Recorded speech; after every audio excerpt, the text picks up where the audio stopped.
Three, two, one. Hello, and welcome to another episode of the Bite Size Nutrition Podcast. In this episode, we are going to talk about slowing down. And we're also going to talk about some of the reasons why slowing down is so hard. And if you've listened to this podcast for a while, you can probably tell by the way that I talk that I am a naturally fast person. I tend to think very quickly. I tend to do things very quickly. I listen to all of the podcasts I listen to on 1.25 speed. But over the course of my life, I've also recognized that when I go really quickly, when I'm rushing, when I'm multitasking, is also when I make the most mistakes. It's when I almost chopped my finger off. It's when I left my favorite sunglasses at a cafe. And a lot of this is because fast often means we are on autopilot. When we're on autopilot, we are not actually present to what is happening in the moment. And autopilot can be helpful sometimes. Like there are some things that are really helpful for us to do on autopilot. However, especially in relation to food and our relationship with food and our relationship with ourselves, when we are on autopilot mode is often when we do something and then we look back and we're like, oh shit, well, I wish I hadn't done that. Or why did I eat so quickly? Or why did I eat so much? Or why did I eat that thing? Right. And so, one of the things that I've noticed with my clients, and this podcast episode actually comes up because specifically of two conversations that I'm having with clients right now around the feeling of being rushed or the feeling of being busy. And what we're finding is kind of a couple of themes. So, one is pressure to get a lot of things done in a day. And that pressure can sometimes lead to grabbing snacks on autopilot without even really being fully aware because the brain is thinking about everything that needs to get done. We've got that critical voice there. We're stuck on autopilot. And then we're also noticing a theme of being in kind of like go mode. So, like, quote unquote, go mode all day long. And it's only at the end of the day, kind of once all the things are ticked off the to do list, that it feels okay to stop rushing. And that's often when the mindless eating or the snacking starts, is during the day when there's a million things to do. Mindless eating doesn't happen. But the minute it's like, oh, okay, I can relax, then the desire to eat pops up.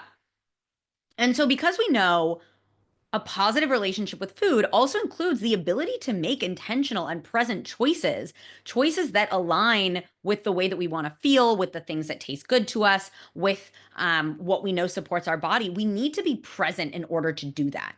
And the rushing, the busyness, the autopilot mode, we aren't present when we are doing that. And I want to make it clear that autopilot isn't necessarily a bad thing. So doing things out of habit can actually be really, really helpful for just facilitating our lives. Like if we had to be 100% present every single day when we were tying our shoes, that would probably take a little bit longer. Like now we can tie our shoes while we're thinking about the next thing that we need to grab. And it doesn't actually matter that much if we are on autopilot when we're tying our shoes, because usually there aren't any negative behaviors that we want to change that are associated with tying your shoes or not tying your shoes, right? However, when we are continually stuck in this autopilot mode, that's when we tend to struggle with making those thoughtful, intentional choices around food, right? And so, actually, as I'm recording this, I just finished reading a really interesting literature review on the effects of mindfulness and mindful eating practices on binge eating, emotional eating, and external eating. And external eating is that, like, I see food and I eat it, or I smell something tasty and then I want to eat something, or there's free food there and I grab it. And that often happens when we are in autopilot mode, when we're not necessarily present to what is happening. Because when we are present, we can make thoughtful choices. And so, if you are someone that tends to feel like you're always on the go, you're always rushing, you're always moving quickly, you've always got 1,000 things on your mind, I want you to consider the potential benefits and drawbacks of that. So, the benefits might be maybe you get a lot of shit done, right? Maybe you're known as the person that is able to juggle a million balls. But I also want you to consider the drawbacks of that. How does constantly feeling stressed or rushed or pressured to like get a million things done, how does that affect your behavior with food? How does that affect how you feel around food? How does that affect your trust in your ability to make choices around food? And this is why mindfulness and mindful eating is such a big part of the coaching that I offer, is because my job is to help people trust themselves in the choices that they make around food. And so learning when it's helpful to be on autopilot and when to turn off autopilot, that is a fantastic skill to have. And it is not just helpful in life, because obviously if we're on autopilot mode, responding to messages when we actually want to be present with our kids or our partner, we need to be able to know how to turn that off as well. And so let's talk about why rushing happens. So a lot of it is a habit. We've gotten in the habit of feeling like we need to do things quickly. We've gotten in a habit of that, the busyness sensation. It's something like the hustle culture is really celebrated in our culture. I think now there's a lot of push towards like slowness and mindfulness. But if you're someone that naturally feels rushed or like naturally goes quickly, that sort of like very slow, everything calm, like you probably feel it probably like doesn't sit well with you. And I get that. And this is why I am someone that was very much the like rush to do everything very quickly. And my mindfulness practice is so much related to not necessarily slowing down, but just being able to say, what am I doing in this moment? I can do it quickly, but I want to be present to what is actually happening.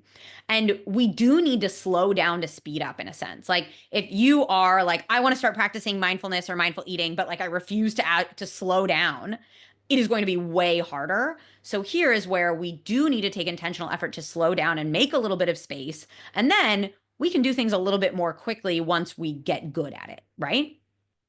Although I would encourage you to think, how long does it really take for you to slow down? Because what we often tell ourselves is, I need to get a million things done. So I end up doing a bunch of different things at once. I end up thinking about what's happening in 20 minutes or in 2 days rather than thinking about what's happening right down. And that actually ends up slowing us down. I cannot tell you how many times I've had to reread something because I was thinking about what I had to do next. Whereas if I had been present, I wouldn't have had to reread. So, as I said, feeling rushed is a habit. It's something that feels comfortable for us. It feels uncomfortable to slow down. It feels like we're not supposed to rest. It feels like we're not supposed to go slowly. And so often we don't slow down because that feels uncomfortable and we take that discomfort as like, I'm not going to do it. Whereas we need to lean into that discomfort, whether it is like literally slowing down for 1 minute. And I'm going to actually finish this off with a mindfulness exercise that we're going to do together that is a way of slowing down that takes less than a minute. And I've shared this with you before, but we're going to do it together, right? So we also overschedule. We overschedule and we have to-do lists that don't allow room for values aligned trade-offs. So we have these to-do lists that are just ongoing, and we don't necessarily give ourselves the opportunity to say, hey, actually, I'm going to do this tomorrow because today what I need is to take 10 minutes, 15 minutes, half an hour, and just be, right? And when it comes to rushing and our food choices, this is where it can be really helpful if we are in a situation where we are really highly scheduled, we do not have time. It can be helpful to have some of these things on autopilot. But as I said before, we need to know how to turn off that autopilot. We need to be able to recognize when autopilot is not working for us. So in the case of the two kind of themes I've identified with clients earlier, we've identified that being on autopilot all day long is unhelpful because then at the end of the day, when we can slow down, we can relax, and we can finally be present to what's going on with our emotions, that leads to emotional eating. And then the other theme is the being on autopilot mode, trying to get a million things done, trying to be as efficient as possible, means that we're then snacking on autopilot as well. And so when we can consider that if we want to make really important changes to the way that we approach food, we also need to approach this belief of, I'm always in a hurry, or I need to be always in a hurry, or I'm always stressed. And we need to face the fears and the vulnerability that are necessary to kind of understand why has this become a habit. And so there may be fears that you're going to fall behind other people, that slowing down means that someone else is going to get more done. Maybe it means that you're not going to live up to the 47 things that you have on your to-do list. Maybe it feels like if you don't do things in your household or at work, that no one else will do it. And if you slow down, you're not going to get these things done. And I want to contrast this. So often we end up having to go slow because we're forced to, because we've been pushing ourselves so hard. We've been going that we end up with burnout, we end up sick, and then we really have to stop. And on the flip side, if we offer ourselves planned slowness and space to actually be with ourselves and get curious about our emotions and our body sensations and what it is that we need to feel our best, we can often hold off a lot of these things that force us to slow down. And I want to touch on something that really does feel scary. And one of the reasons why so many of my clients are resistant at first to the idea of slowing down and actually exploring, like, what is going on in the present moment, is because when we are rushing, we do not have to face our feelings. When we are rushing, we do not have to face the fact that there are uncomfortable things in our lives that drive our behavior. And they may be driving your behavior whether you're rushing or not. So, for example, if you are going all day long and evenings lead to emotional eating, then those emotions are still having an effect on your life. So now you get to choose, do I want to slow down and explore them and actually understand my emotions and give space for them?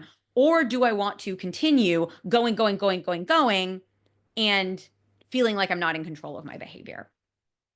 And so let's talk a little bit about, and I can share from my personal experience, I can share from what I've been working on with clients around how to be someone that likes to get shit done, that likes to be productive, that likes to go quick, that sometimes is on autopilot, and also be someone that slows down.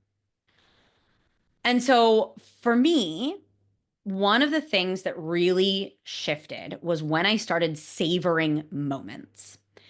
And often when I coach mindfulness, one of the ways that we start is through activating senses and being really in touch with senses. And I remember when I first started practicing mindfulness, the first moment that I started savoring was that moment when I had my coffee in my hands, the cup was warming my hands in the morning, and I could smell the coffee before I put it in my mouth. And so that moment became my moment where I slowed down. I wasn't just grabbing my coffee and gulping it down while I got off to work. I was picking up my coffee cup, feeling the warmth of the coffee cup in my hands. I was looking at the coffee and noticing the color. I was smelling the coffee, noticing the smell of my beloved flat white. It's my favorite drink. And then tasting the coffee as I took a little sip of it. And even if that day, that was the only moment that I slowed down, that was an amazing start for me. Then I started expanding. I started expanding into journaling and noticing some of the really uncomfortable emotions that came up when I was allowing myself to brain dump, when I was allowing myself to explore my emotions. And what I think was really important and helpful for me is as I learned to slow down and really give myself the space to savor moments, to journal, to express and explore how I was feeling, what was really helpful for me was holding off on judgment. Whatever I was feeling was okay. That didn't necessarily mean I was going to react to it, I was going to do something about it, but my emotions, when I explored them, didn't say anything about who I was as a person. And that, for someone that feels like I don't want to slow down, I'm scared to slow down because I don't know what emotions are going to pop up. This also really goes in line with the last podcast episode on understanding kind of the reasons for your behavior, is considering that your emotions are there for a reason. They're giving you information about how you see the world.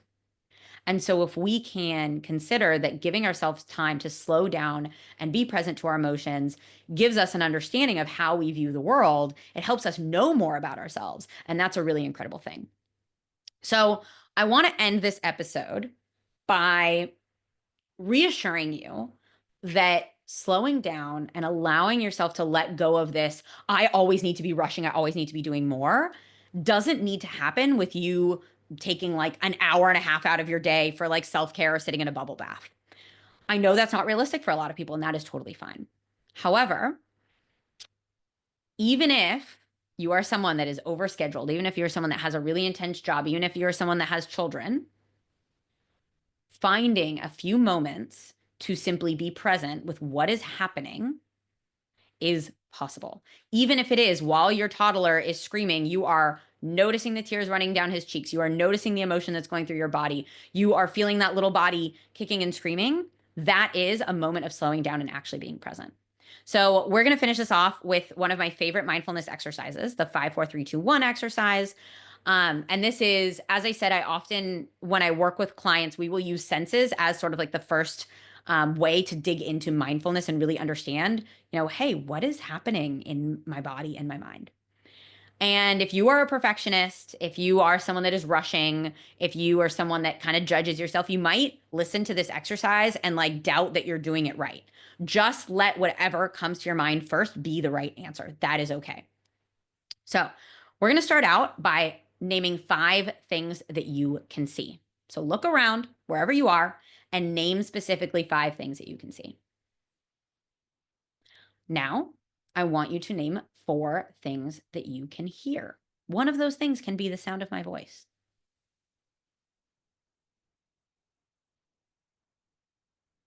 Now, this one gets a little bit more complicated. 3 things that you can smell. And if you can only come up with 2, that's fine. Now, 2 things that you can touch or that you are touching. Noticing sensations. And then 1 thing that you can taste.